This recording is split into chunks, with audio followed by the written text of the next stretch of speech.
Šis sritis ne apie jausmą, ne apie gerą uoslę, o apie skaičius. Tad šiandien pakalbėsiu apie nekilnojamojo turto matematiką. Realybėje viskas kiek kitaip, nei atrodo Instagrame, ar ką galbūt pasakoja pažįstamas ar pusbrolis. Nekilnojamojo turto srityje dirbu jau apie 15 metų. Esu matęs visko ir pelningų sprendimų ir brangiai kainavusių klaidų. Tad ką reikėtų žinoti, norint investuoti į NT? Pradėkime nuo jūsų tikslo. Ko siekiate iš investicijos? Galima išskirti 3 pagrindinius NT investavimo tikslus.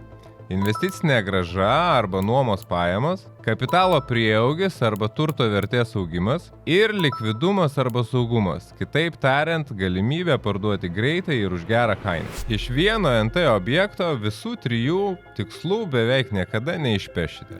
Jei jums sako tiesiog pirk butą Vilniaus centre ir gausi viską, neskubėkite patikėti.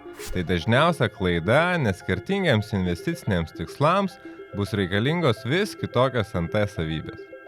Pavyzdžiui, jei norite nuomos pajamų, turtas turi būti patrauklus nuomininkams. Jei norite vertės augimo, teks rizikuoti besikeičiančiuose rajonuose. O jei norite saugumo, tai greičiausiai bus brangus ir mažai grąžos duodantis NT objektas. Tad visko iš vieno NT objekto neišpešite. Turėsite pasirinkti 2 iš galimų 3 investicinių tikslų. Pakalbėkime detaliau apie kiekvieną iš jų. Pirmasis galimas tikslas – investicinė grąža arba kitaip tariant nuomos pajamos. Šiuo atveju jums svarbiausia gauti stabilias, nuolatinės pajamas be didelių pauzių. Tai įmanoma perkant butą tokiame rajone, kuriame yra nuolatinė paklausa nuomai. Dažniausiai tokių butų vertė auga lėtai ir ateityje jie nelabai brangs. Bet jums svarbiausia ne tai. Šiuo atveju jums svarbu gauti nuolatinės pajamas kas mėnesį. Jei išsikėlėte būtent šį tikslą, jums taip pat labai svarbu įsivertinti, kokios grąžos galite tikėtis. Vilniuje ir kitose didmiesčiuose jis siekia apie 5-6%.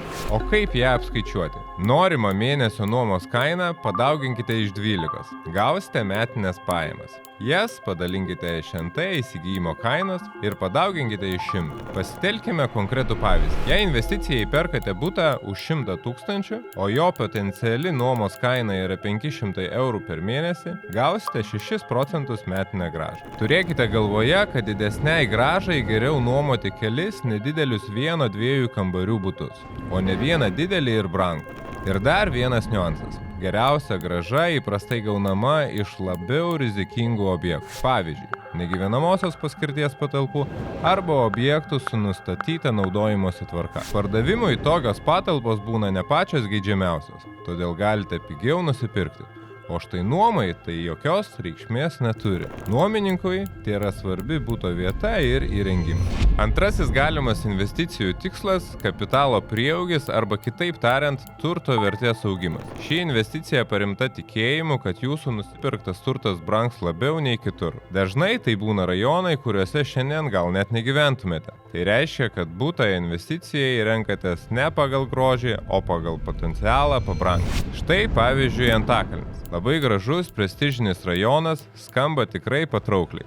Tačiau NT kainos jame greičiausiai jau pasiekė lubas. Ir kažin, ar yra didelė tikimybė, kad šiandien ten jūsų įsigytas turtas ateityje labai jau pabrangs. Visai kita situacija su naujininkais. Ilgą laiką tai buvo nurašytas rajonas. Bet dabar, kai taboras uždarytas, o NT vystytojai aktyviai dairosi šia kryptimi, kainos jame turi potencialo kilti dar labiau. Apibendrinant šį investicijų tikslą, didesnį kapitalo prieaugį dažniausiai duoda rizikingesni objektai. Bet turėkite galvoje, kad su jais galite neturėti stabilios nuomos, o ir pardavinėti gali tekti ilgiau. Trečiasis ir paskutinis galimas investicijų tikslas – likvidumas arba saugumas. Šis sprendimas tinka tiems, kurie nori saugiai pasidėti atliekamus pinigus. Kai kas tai apskritai vargiai pavadintų investiciją, nes dažniausiai tai tik padengia infliaciją. Didelio prieaugio ar grąžos čia neverta tikėtis.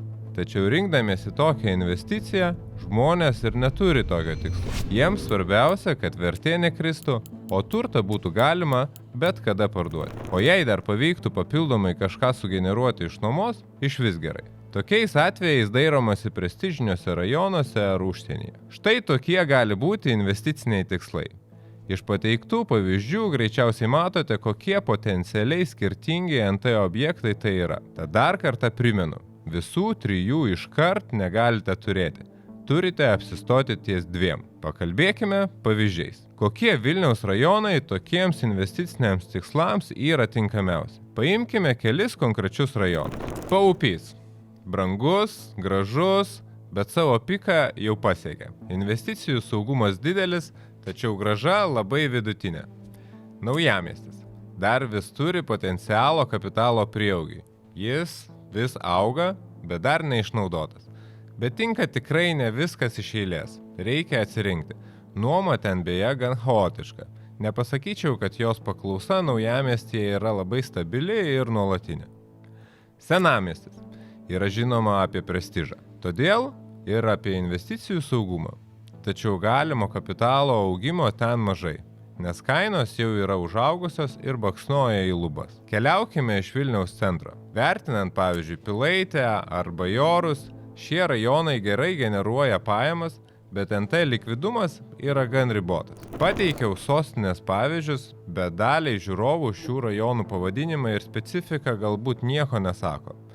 Tad kaip nustatyti potencialą savo miesto rajonuose? Prieš renkantis, kur investuoti, reikėtų paanalizuoti, kur jūsų mieste vyksta judesys, kur žmonės nori gyventi. Kągi, investicijos tikslus nusistatėte, kas toliau? Prieš ieškodami NT objekto investicijai prisiminkite. Šalin emocijas, jos iškreipia jūsų sprendimus. Kai NT rinka tampa aktyvi, žmonės ima pirkti net nebaigtus statyti objektus, nes bijo praleisti gerą variantą. Vyksta tikrasis FOMO.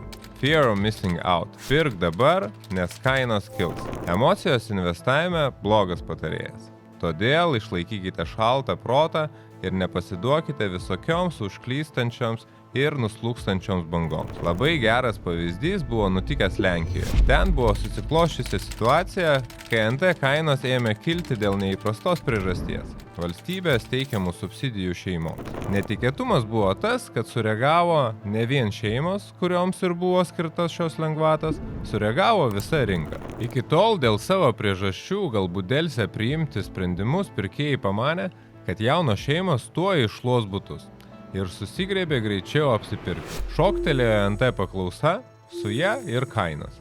Šoktelėjo ir banko paskolų skaičius. Ir nors subsidijų tikslas buvo padėti jaunoms šeimoms, padidėjęs staigus pirkėjų antplūdis sukėlė perteklinę paklausą ir sumaištį visoje rinkoje. Kažin ar jaunos šeimos iš to labai laimėjo. Beje, Lietuvoje 2022 metais buvo beprasidedanti panaši situacija. Valdžia politinėme lygmenyje tada garsiai pasvarstė apie PVM lengvatas būstų jaunom šeimom. Ir jau vien ši teorinė žinia kilstelėjo susidomėjimo bangą. Kai kurie vystytojai net ėmė aktyviau reklamuoti savo projektus kaip tinkamus jaunom šeimom. Tokie pavyzdžiai, draugų istorijos ar net Instagramas kartais vis šnibžda, kad reikia pirkti dabar arba niekada. Jei nepirksiu dabar, vėliau bus per brangu. Galima lengvai pasiduoti tokioms bangoms ir per daug paskubėjus nusipirkti bet ką. Todėl 3 kartus pamatuokite ir pasistengkite įvertinti, kiek adekvati ta banga. Tarkime, emocijas jau suvaldėte, o dabar sugrįžkime prie matematikos. Paskaičiavote investicinę grąžą, paprognozavote galimą prieaugį ir džiaugiatės, kad susidarė graži sumelė. Vis dėlto, tai dar ne viskas. Dar turite įsivertinti mokesčius ir susidaryti visą mokestinę strategiją. Tarkime, nusipirkote butą už 100 000, o po metų pardavėte už 130 000. Ne visi jie atiteks jums. Valstybei nuo šio pelno priklauso mažiausiai 15% gyventojų pajamų mokesčių. O jei mokesčių inspekcija jūs traktuos kaip vykdanti ekonominę veiklą, prisidės ir 21% PVM. Tai gali sudaryti ir iki 36%. Tiesą sakant, po pastarųjų mokesčių pakeitimų gali susidaryti ir didesnė suma, nes visos jūsų metinės pajamos sumuojasi, nesvarbu iš ko uždirbote. Ar iš NT, ar iš profesinės veiklos. Tad jei metai buvo jums sėkmingi, ir daug uždirbote, vien GPM gali paaugti net iki 32%. O jei VMI jums pritaiko ir PVM, gali susidaryti net 53%. Beje, kadangi kalbame apie NT investicijai, o ne apie jūsų pagrindinį būstą, reikia įsivertinti ir NT mokestį, kurį turėsite sumokėti valstybei. Šis mokestis skaičiuojamas nuo NT objekto mokestinės vertės. Neišsigaskite, tai nėra ta suma, už kurią pirkote ir net ne vidutinė rinkos vertė. Mokestinę vertę nustato registrų centras. Ja galite pasitikrinti jų puslapyje. Ji yra paskaičiuojama kas 5 metus. 2025 kaip tik yra perskaičiavimo metai. Tad 2026 metais mokesčius jau mokėsite pagal naujas vertes. Matote, kiek visko reikia įsivertinti ir apsiskaičiuoti. Tai yra nemažiau svarbu nei pats pasirinkimas, ką pirkti. Tai jau ne tik vietos ar kainos klausimas, planuojant investiciją, mokesčius reikia planuotis itin atidžiai. Tad atsakykite savo į klausimus. Ką darysite po 2 metų?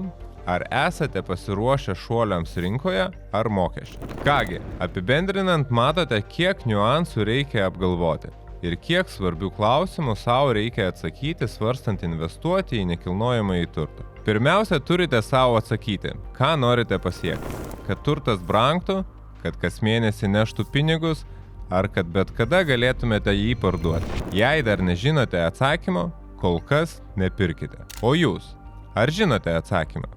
Kas jums svarbiausia? Komentaruose pasidalinkite, ką pasirinktumėte ir kodėl. O jei ketinate pirkti ne sostinėje, dar įdomiau sužinoti, ką manote. Tikiuosi, jums buvo naudinga ši glausta apžvalga ir patarimai. Kol kas pasirinkite tikslą. Tai pirmas jūsų žingsnis. Na, o jei ši informacija jums naudinga, kviečiu prenumeruoti šį kanalą.